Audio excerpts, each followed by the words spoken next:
And if you want to be a high performance being, then start treating your brain, okay, as an electromagnetic switching station, which it is, but also if you give yourself the mental, emotional, and physical rest, it can recalibrate to operate at a higher level. Is there a neuroscience to taking time off, or a neuroscience benefit to taking time off? And one of the things that I always like to discuss is around something that I was taught many, many years ago. When we talk about time off, I learned something so critical so many years ago. It was a game changer for me. So, are you ready to learn what that one thing is? We're going to be talking about the proven benefits of time off. Now, I'm at my home in Telluride, Colorado right now. I am skiing first with my family last week, and then with some friends of mine this week. You may see people walking in the background. And then my wife comes in for us to have a little bit of fun for the final week. So here's something that I learned many, many years ago. What do most people do? Most people work, work, work, work, work, work, work, work, work, and then they wonder, when can I take some time off? Does that sound familiar? Decide when you want to have time off and then fit work into the rest of the time. So instead of fitting vacation time and time off into what's left after work, why not fit work into what time is left after you take the time off? So let me share a couple things with you. First and foremost, for those of you in the United States, all right, I don't know if you're aware of this, but the United States, according to the Center for Economic Policy Research, all right, they basically have gone as far as to call the United States the no vacation nation, right? And since March of 2020, an overwhelming majority of US employees have shortened, postponed, or canceled their vacations. Now, have you canceled your vacations because of maybe COVID? Have you canceled your vacations because things are, up in the air, right? Don't you think that creates more stress? So think about this. Um, what are some of the benefits of vacation? I'm going to share with you a couple of my techniques for me. All right, and this is a really important issue when you're talking about brain health, focus, attention, and your attention units, which I'll talk about in just a moment. But are you familiar with the word mindfulness? Mindfulness is really a state of awareness. When we're working, working, working, working, working, okay, it's harder and harder for us to be aware of our thoughts, our emotions, our feelings, our sensations, and even the behaviors and the habitual patterns that cause us to be stressed out, maybe feel anxious, etc. Now, according to the Journal of Positive Psychology, okay, when we take vacations, whether it's during the day, a little mini vacation, whether it's during the week, whether it's during the week or a weekend, whether it's during the month, okay, we become more mindful. Why? Let me explain something to you. When we are in a habitual state of doing our daily routines, we keep using something called attention units. So when you and I wake up, when we woke up this morning, let's say we had attention units, 10 of them. Well, if we habitually, do the same thing over and over and over again, we use up those attention units, which means we don't have time to replenish the battery. Let me give you an example. You see on the back of my cell phone right now, I've got a little charger on my battery with some notes, of course, for today's session. Now, why do we recharge our battery? Why do we recharge our battery? Because every single day, after your battery is charged, guess what happens? You use up the battery and then it doesn't function as fast or as well, right? Well, why not consider that you and I operate the exact same way? We have certain number of attention units, and if we don't replenish the battery daily, weekly, monthly, quarterly, guess what happens? The easy stuff is hard and the hard stuff is nearly impossible. So not only does taking time off cause you to be more mindful so you can actually have some unfocused time.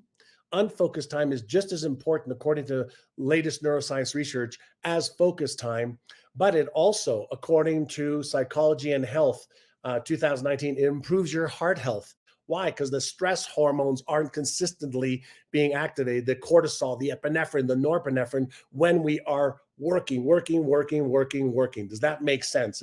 So when we increase mindfulness, when we are giving our heart a rest, do we not also reduce the stress levels in our body? There is eustress, EUSTRESS. That's good stress. And a little bit of good stress is great for us, but too much stress causes us to feel anxious, causes us to feel more tired. It takes away from our ability, for example, to be in better health, to lose fat for some of you, to not sleep as well, right?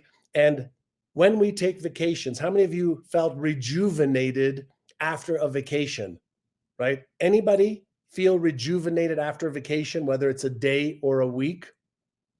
When we take some vacation, and let me ask you a question, is meditation, for example, a little mini vacation? I call that inner size, right? Working a neuromuscle. When we meditate, we can learn how to shut off the world and shut off the daily stress and the anxiety, right? So when we take some time off, for 10 minutes, an hour, 3 hours, 5 hours, okay, when we meditate, when we just even take time off to watch some silly TV stuff to get away from the work that we do every single day, from the normal routine of the day, we're actually re-energizing, replenishing the attention units. And when our attention units are high, then guess what happens? When our attention units are high, our focus units are high. When our focus units are high, it activates the motivational center in our brain. When the motivational center is active, where we say, I have the motive for action, I then take action on the things that I know I should do and should not, and stop doing the things I should not do. When we are tired, when we are stressed out, when we are burnt out, it's hard for us to take action on the things that we know we should do and want to do, right? So when we start talking about time off, vacationing, it's as important, if not more important, than the working time. So let me share with you, okay, a continuity of the what I mentioned before. I was taught at the end of each year, when I'm planning the following year, I was taught to do this. Take a look at your calendar, and any one of you can do this, okay, right now, for the next week, for the next month, for the next quarter, for the next balance of the year. Okay, here's what I do. I look at my calendar. I usually will sit with my wife, okay, and we do our planning session. And we ask ourselves, okay, where do we want to travel this year? Where do we want a vacation? And we make a list of everywhere we want to travel, everything that we want to do, everything we want to experience. And now I'm at the point where I take about 3 months a year off. So right now I'm on a 3-week vacation. It's a workcation. I'm skiing in Colorado, where we have a home. And so I'm skiing with my family, my friends, and I'm working a little bit. And right after this call, I'm going up to the mountain where it just snowed 4 inches last night.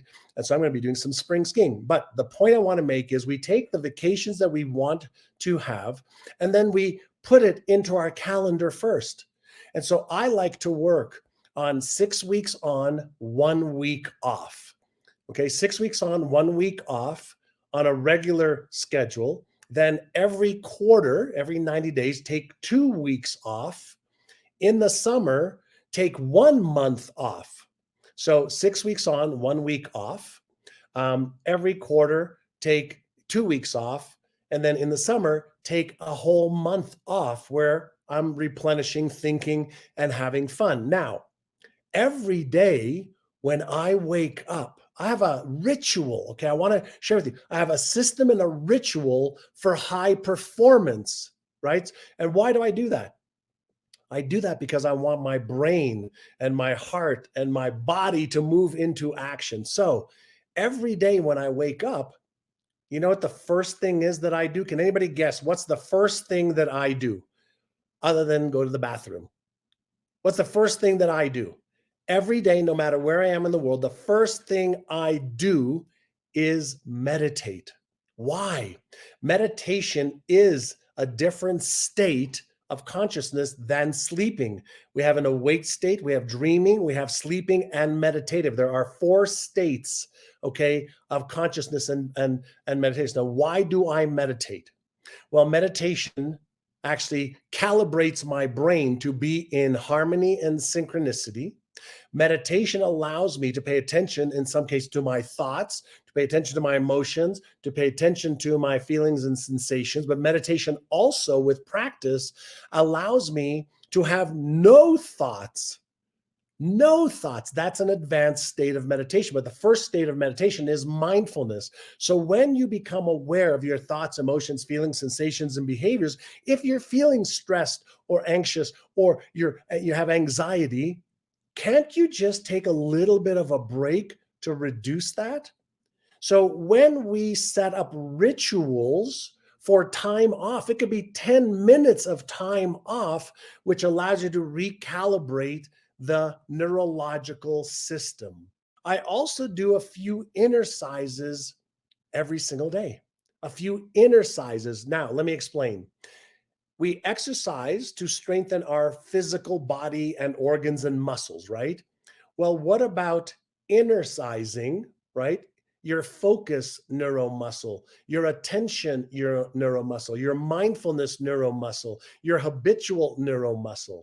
So I do these little exercises, like one of them is called Take 6, Calm the Circuits. You could do this at any time, which just means that you do some breathing exercises. You breathe in slowly through your nose, as slowly as you can, sitting quietly, preferably with eyes closed, right? And then when you breathe out as if you're breathing out through a straw, like this. Now, when you do that 6 times, you may not be aware, but think about this. Your brain has 3 core networks: salience, executive, and default mode network, but it has a whole bunch of circuits that turn on or off, right?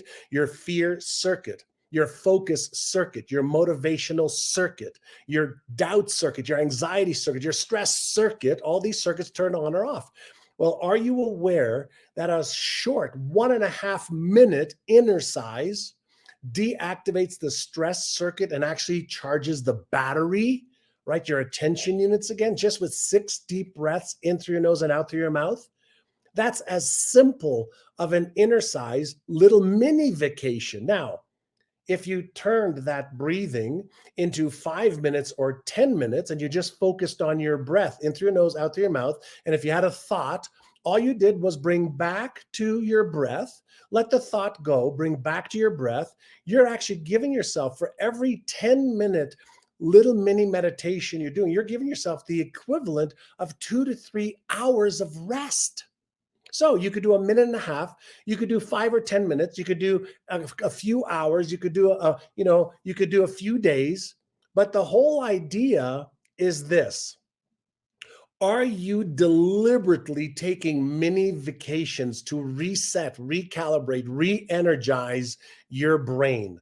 Are you exercising and strengthening the core neural muscle so you increase your capacity? Here's what I can share with you. My rest and recovery rituals allow me to perform at a very high level, okay, when I'm actually working, which I actually never work. I play. I love what I do, right? So think about this, okay? I want to come back to stress for just a moment. Would you agree that what causes me stress may be different than what causes you stress, and what triggers my stress circuit is probably different than what triggers your stress circuit, right? Is it not true that our stress circuit is activated? Pay close attention to this. Is it not true that my and your stress circuit is activated when the current demand exceeds either our mental, our emotional, our physical, or financial capacity? Let me repeat. Is it not true that the stress circuit on every human being activates when the demand exceeds their current mental, emotional, physical, or financial capacity? So if something requires your mental attention and capacity, and you are burnt out, you are tired, you are stressed, okay, because of so much work, then that stress circuit activates. That's what releases the stress hormones, and that's what causes us to lose motivation, and that's what causes us not to want to take action and do the trivial many things instead of the critical few. What about if something requires more of our emotional capacity, but we just don't have the energy to be able to deal with it right now? Isn't that what causes stress? What about financial? If something, okay, is exceeds our financial capacity, where we have bills that are due, credit cards that are due, we want to buy something we can't afford, we're running on this treadmill of not enough money at the end of the month, that activates the stress signal. It causes more stress. If we don't take the time to vacation, to release the stress, replenish, rejuvenate, which fills up our battery so that we can actually fix the issue that's causing the stress, then we don't perform at the highest levels. This makes sense. So I want to tie this back to vacations. When we get a mental vacation, we actually increase our capacity to deal with stress. When we get an emotional vacation from the stress and the daily grind, we increase our capacity. When we get a physical rest, okay, we increase our capacity. When we increase the mental, emotion, and physical capacity, we can then focus, for example, on the things that are really important to make our lives a little bit easier. And isn't that what we all want? A little bit more peace of mind, a little bit more choice freedom, a little bit more, fun, right? And so Nelly's, all of this is in my Inner Size book. Yes, and my team can put up a link for anybody who wants to buy the Inner Size, right? Inner Size, your neuro muscles increases and strengthens your capacity. Is it possible that stress becomes a habit? Is it possible that not taking time off for ourselves becomes a habit? Is it possible that dealing with our anxiety and dealing with what is normal for us becomes a habit? So, what does vacation do for you? It helps you break the habit of disempowering patterns. We have gotten so focused on work, stress, not understanding that it actually creates a low performance human being over time. And if you want to be a high performance being, then start treating your brain, okay, as an electromagnetic switching station, which it is, but also if you give yourself the mental, emotional, and physical rest, it can recalibrate to operate at a higher level. So are vacations important? So here's one of the things I do almost every single time with my $100,000 a day clients. I assess their stress levels. I assess their burnout level. I assess their rituals. And 9 out of 10 of my private clients are overworked and overstressed, and they don't have replenishing, rejuvenating inner sizes or rituals. They are doing things that is expiring them, and they're not doing enough things that inspire them. So, are you doing things that inspire you, fill you up with energy, or are you consistently burning the candle at both ends with things that expire you? Right? Do you get that? What inspires you? What expires you? What gives you energy? What takes away your energy? And if it's true, that we are all energy, vibrating packets of energy called quanta, then if we are expending more energy than we're receiving, we start to go into a depletion mode, right? In a depletion mode, okay, we are using reserves. When we get past the reserves, we get triggered with stress and anxiety and all of the bad neurochemicals, okay, that affect your heart, affect your brain, affect your ability to metabolize food properly, affect your ability to lose weight and get into shape. There are so many disempowering, okay, results and effects of not taking enough vacation or time off. So here's what I'd like to do. Talk is cheap. right? I want you to show yourself that you are a woman and a man of action. You're a human being of action. So I want to see a level of commitment. One action step you are committed to taking today based on what I have just shared. Skip all this. Let me hop on to Instagram or Facebook or whatever it is and just listen and not take action. The only way you are going to make progress is if you make a commitment and take action. You remember the law of attraction that says, you will attract what you think about and believe? Bullshit. You will attract what you are in action towards. So attraction, the last 6 letters are action. So what's one thing that you commit to yourself? Forget about committing to me or anybody else. What's one thing you commit to yourself to doing today, all right, to give yourself a little mini vacation? I've given you a whole bunch of options. Hey, this is John, and if you liked that video, watch the next video because it is packed with things that you can do right now to achieve success way faster than ever before.